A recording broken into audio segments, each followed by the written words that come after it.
Hey everybody, it's Tripl-L here talking about My Hero Academia chapter 358. I'm recording this on a Tuesday if I get this out on a Tuesday. If it's still Tuesday when you're watching this, or when it, well actually you might be watching it later, like way later. If it's still Tuesday when this comes up, that'll be a victory for me.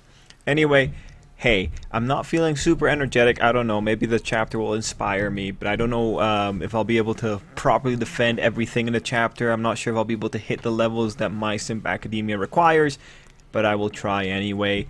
I guess, where do we start? I will start by saying overall, like it was a fun chapter. There's a few pages there that don't really have a lot of content in terms of like the discussion, but it was a fun chapter. I will say, because I might not be showing it, but I'm actually very excited about all of this. This is really the best time for me in Hero Academia. I really love it. I love playing the prediction game. I love trying to figure out what's going on here. I love trying to figure out the strategies. I love trying to figure out the ideas that are going on. Now, I will be completely honest. Like with last week's stuff with All for One's rewind-related effect, most likely, I really thought that we were going to have a follow-up on this one. When I was thinking that All for One was going to have something that just lengthened the fight, like some last-minute barrier or something like that, I did think we were going to have to do like an abrupt cutaway. It's just like I thought like last week was, as you guys recall, a little bit too much, so I thought you kind of needed to follow up there. But this week we see that the author actually went for the cutaway.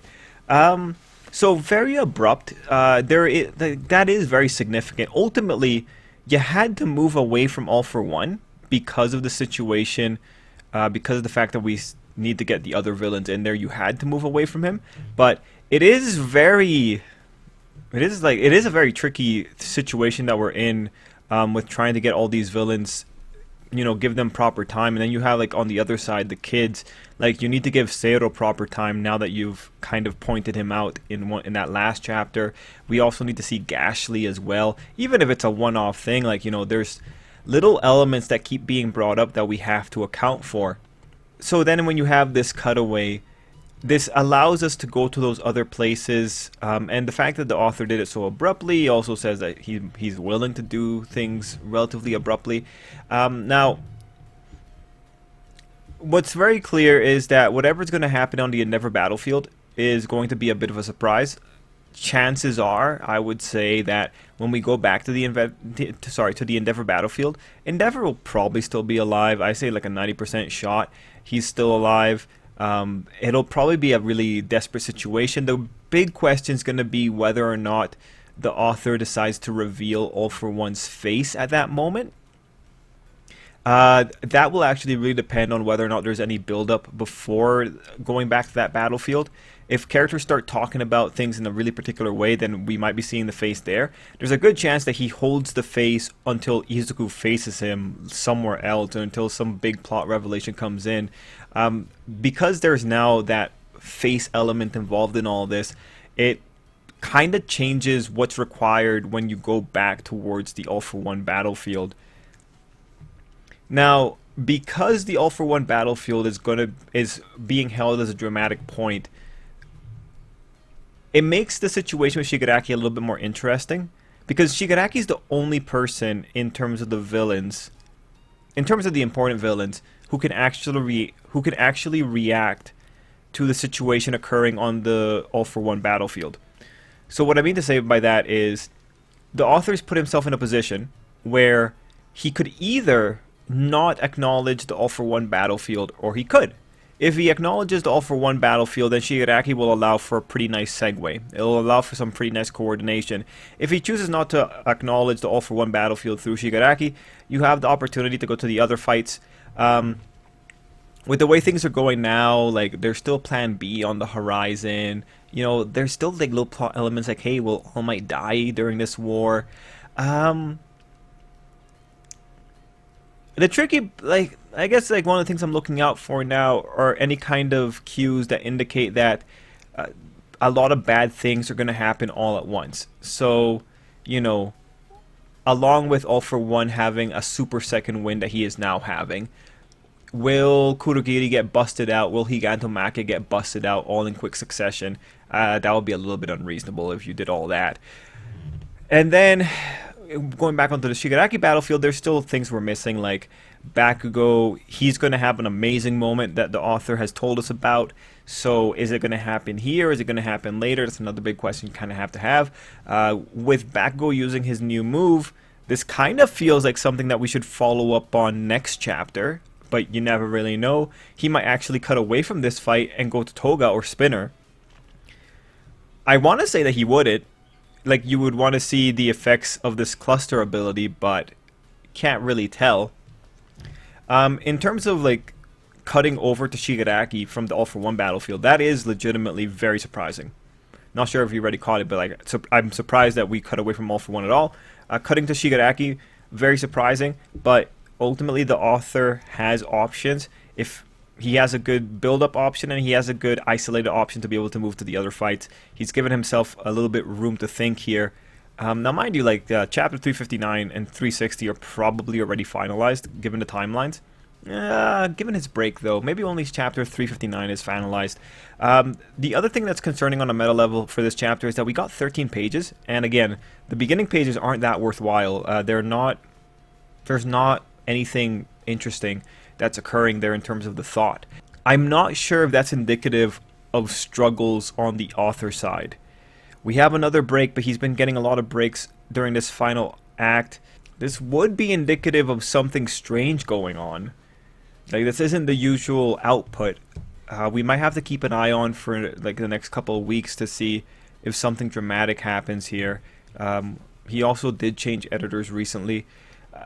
13 pages is a little bit odd. A flat chapter or the beginning, a flat beginning is also extremely odd. We'll have to see what exactly happens here as we go into the future. Anyway, those are general thoughts. There's more there's more points that are worth having later on in the chapter, and we'll kind of get there. Oh, I should also mention we don't see what Izuku's doing. So I do think Izuku probably, he's with allies. I don't think Izuku's with any kind of evil force. Might be. He might still be. Like, the odds, I would say it's like 80% that he's not with an evil force and he's just going to show up at some other point. Possible that we see something bad happen and Izuku shows up to like be the light in the dark kind of thing. We also have other little elements like Hawks. He's going to be like a super moment of light or something like that if it hasn't happened already. We'll see. Well, one of the things that does make the whole thing interesting is that we have Horikoshi dropping hints about who's getting what, and because of that, it's like, okay, well, we know some things are coming. Anyway, let's go into page-by-page walkthrough. Page 1 is Yue over the water, and we see Shigaraki on his hand stuff, and he's saying all you can do is flee. So, already, let's just begin. I think it's funny that he says this, because, like, for the entire chapter, I saw no one fleeing. I saw people dodging attacks, Sun Eater failing. I saw people attacking. Man, frick.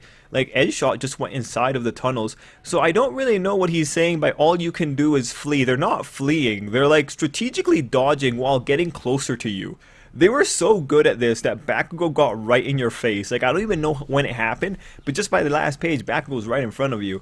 So, don't really understand this. Like, I saw no one fleeing. I saw a lot of people running towards the situation. Heck, people were so not fleeing that Best Jeanist had to pull Bakugo away from something at some point.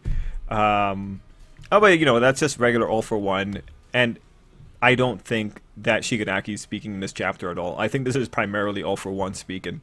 Anyway, page 2 is just Sun Eater getting wrecked. Now, page 3 is interesting because we see a return of the Nejire pout. Always cool to see this pout. That's, you know, I think this pout has gotten more screen time than her actually speaking. So good for the pout. She ultimately gets busted pretty good here. I think it's possible that Best Jeanist was able to... Actually, I don't know. I don't know if Best Jeanist was able to, like, get her away from there. I feel bad for her because her power, she uses her vitality to attack. And she's pretty much against infinite handworks here. So, yeah, I feel bad for her. Like, this is going to be a stamina battle for her. She's not going to do very well in this fight. Anyway, page 4 is the establishment of, yeah, no, people are still running towards All For One. We see Mirko, we see Bakugo, we see Edge Shot on the attack. Page 4 doesn't really have anything of value other than telling us that he gave up mobility for this. But that's like, I don't know. I think he's not mobile right now because he can pretty much touch everything else. I think the mobility issue is more like he's choosing just to stay put. Mind you, like, I guess you could say that because the hands are kind of connected to the rest of the hands, like, it's kind of anchoring him in one spot. I guess that's fair, but, like, the rate of propagation of these things is also so... the rate of propagation is so wild that he could probably move around relatively well. Anyway, page 5, we have Edge Shot busting out of the hand, only for the hands to, like, start regenerating with all those fingers. And we actually talk about something interesting here, where Edge Shot questions that this is a simple growth. So, here... I think this line is just very interesting, so let's just go through it here. The more All For One quirk takes root within me, the more my body adapts to the legion of stockpile quirks within, along with various environmental factors. My body is searching, groping around for its ideal form. Understand Shinya Thingamajig. So overall, that dialogue is All For Ones. We know in the Japanese that it was using the All For One pronoun. So yeah, like... I really think this is 90% All For One talk, and this is like the All For One vestige, 90% in control, I would say, if not like almost completely in control. Yeah, no, like even using the full name of someone, that's 100% an All For One thing. Now, in terms of like what he's introducing here with the logic, that the body's adapting to the quirks, well, that actually is consistent. That's actually pretty reasonable, because like the whole problem with the quirk singularity theory, or quirk doomsday, is that the body doesn't grow fast enough to accommodate the quirks that are developing very quickly. So yeah, based on that idea, if you were overcoming quirk singularity, then yes, Shigaraki's body would be changing as quickly as the complexity of the quirks within him develop. So that makes sense. Now, you know, do quirks justify a giant hand abomination? I don't think so. Unless there's like some kind of big or some kind of duplication quirk in there. I mean, there might be, because like All For One is able to make a giant nose cannon. So maybe that quirk's the one causing all of this, that his body's trying to like accommodate it. But yeah, you know, whatever. The logic's good enough. The idea being like the body needs to be changing fast enough to accommodate quirks. Fine. Like, no real problem there. Fine.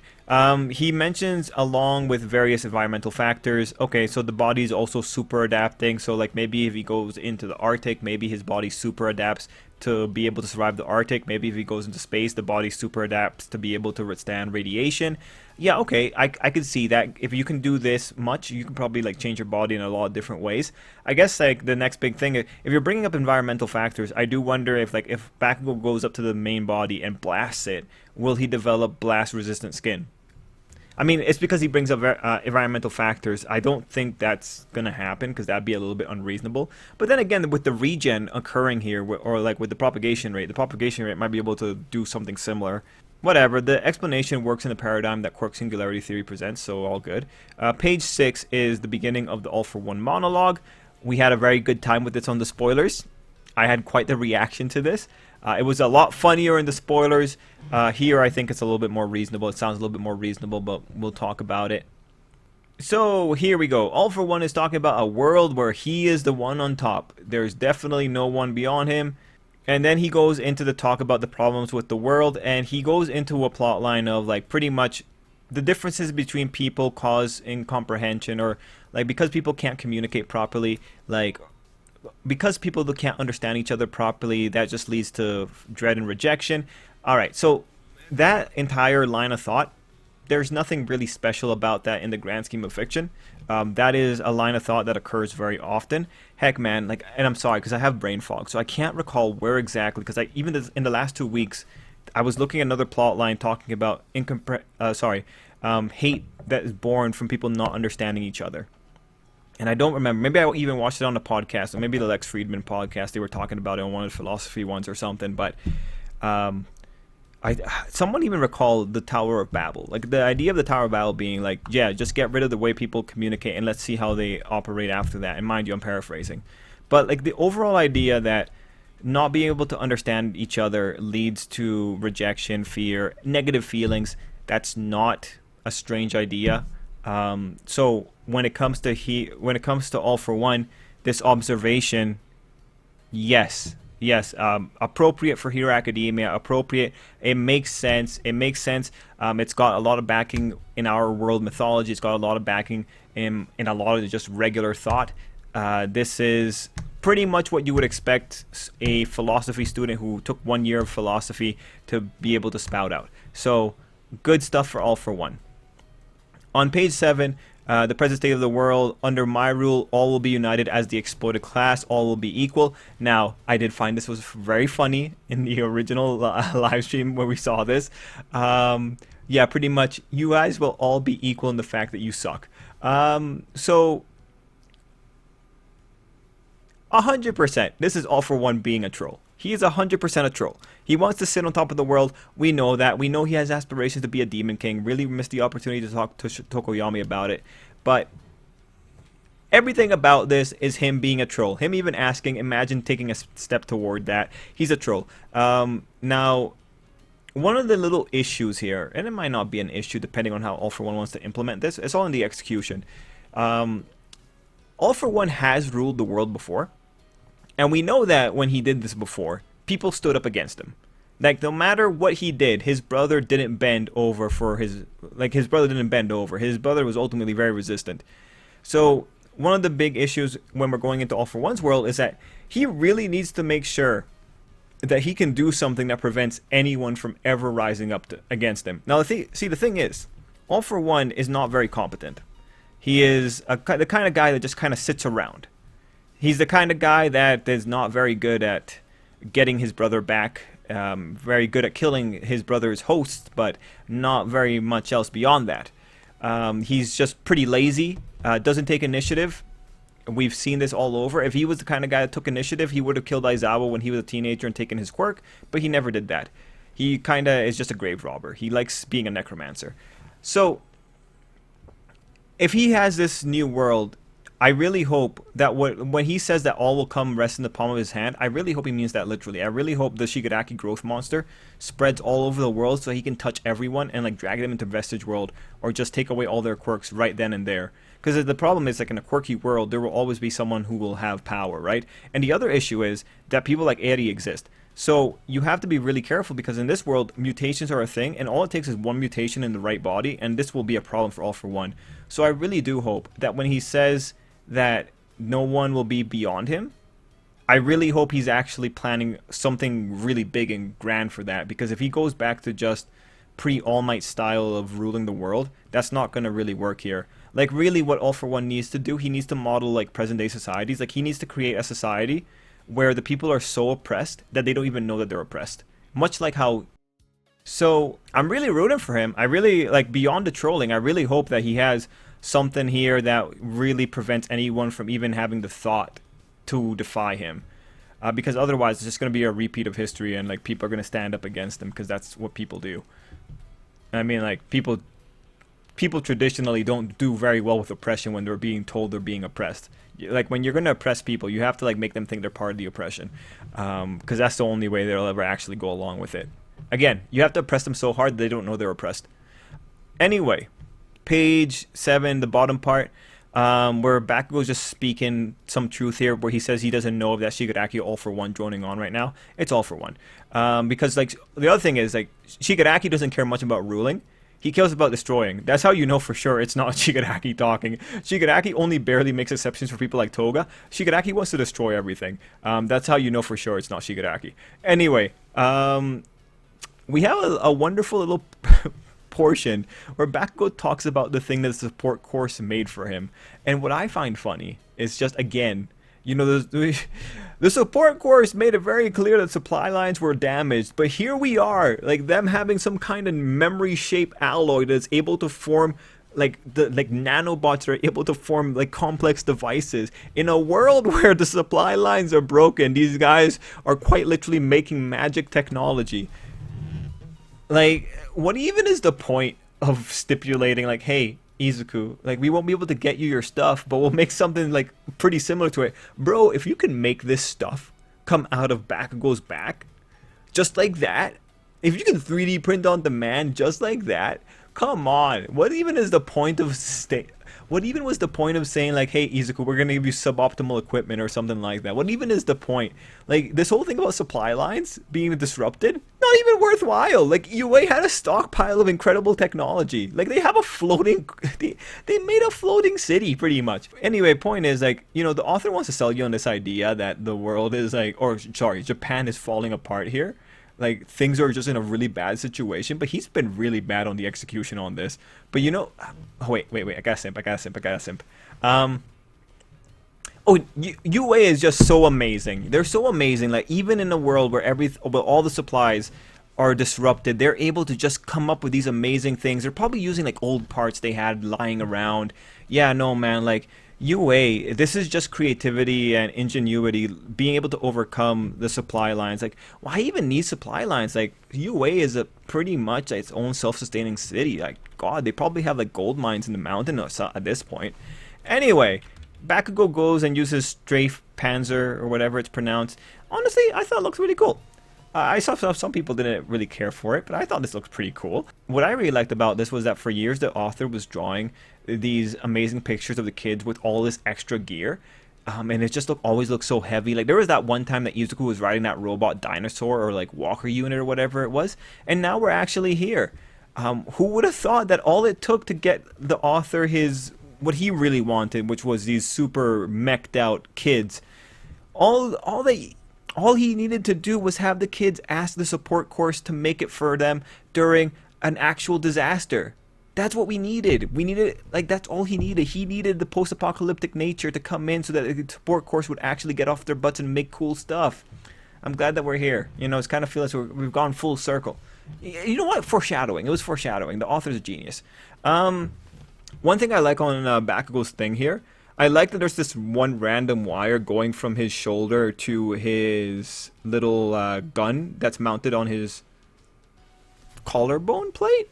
I think that's pretty cute. That's adorable. I also like that winter Bakugo outfit is pretty much the go-to outfit now. I'm glad that the author got rid of, like, the regular summer outfit, because that one was just pretty lame.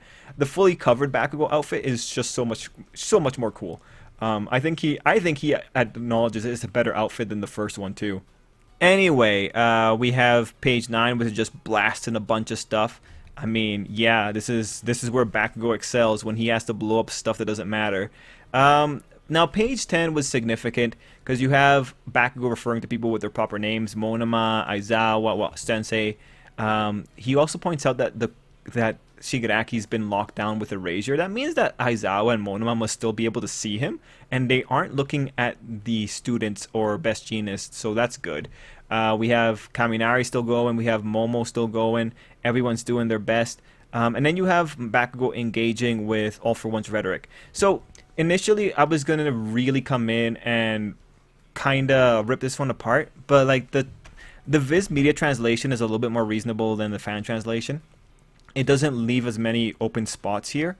Pretty much it's like, hey, the world's always going to have this problem that people aren't going to be able to understand each other, therefore we're always going to be caught in this cycle of just hate and unacceptance. And Bakugo's like, yeah, you know, people are trying. Now, the thing here is, if he hadn't said it might take time, I would have gone in here and destroyed this a bit more. But because he was able to acknowledge that, yeah, this is going to be a process that take time, I think he was able to make a pretty good rebuttal to All For One's trolling, just being that, you know, as long as people are trying to do better, like, we'll eventually get there. It's going to be a long, winding road, but we're going to get there. I think that's a very positive message, and I think that's appropriate for Hero Academia. Again, the acknowledgement that, like, this isn't going to happen overnight is the most critical thing. So thanks to Bakugo for actually being able to say that. Like, again, for me, one of the things I believe with the heroes, that the heroes are really there to give society the time to get their shit together, right? That's what the heroes are there for. They're not there to fix society. They're there to give it time. So this kind of messaging, I think is a good enough response. Of course, you also have the value that Bakugo is talking about, how he's grown, and that is very valuable. Like, Bakugo looks very pretty in these shots, so I really appreciate that there. I really do believe him when he says he's taking that all to heart. Now, like in terms of rhetoric, this wasn't the most interesting rhetoric to like engage on. But I do love that he called him nutsack face handyman. But yeah, not the most interesting rhetoric to engage on because like at the end of the day, All For One had a troll face on. But I can really appreciate it, and I really love that Bakugo got really up close and personal. Of course, it's also very funny that Best Jeanist has like a super inspired face while also saying the words "Great Explosion Great Explosion Murder God." I can't even say it without laughing. Yeah, nah, man. Cool stuff overall for Bakugo there. When I look at the rhetoric debate there, it kind of just looks like the author had to throw that one in there. But I appreciate it. Like, try wherever you can. Overall. Anyway, after that, Bakugo uses Howitzer Impact Cluster, and we have that little callback to the whole cluster moves. I personally don't really care all too much about anything that happens to Shigaraki here, because you're not really gonna hurt Shigaraki. I mean, the guy's really hardy. Like, he's gonna be fine. And like, I'm still expecting Shigaraki to make a clone body and then just transfer his consciousness to the clone body. Kind of feel like he could do that, but we'll have to see what happens. Overall, it's a strange chapter because of how many pages we got on it. I hope everything's okay on the back end. The All For One rhetoric was funny to go through. It was a funny chapter overall. And yeah.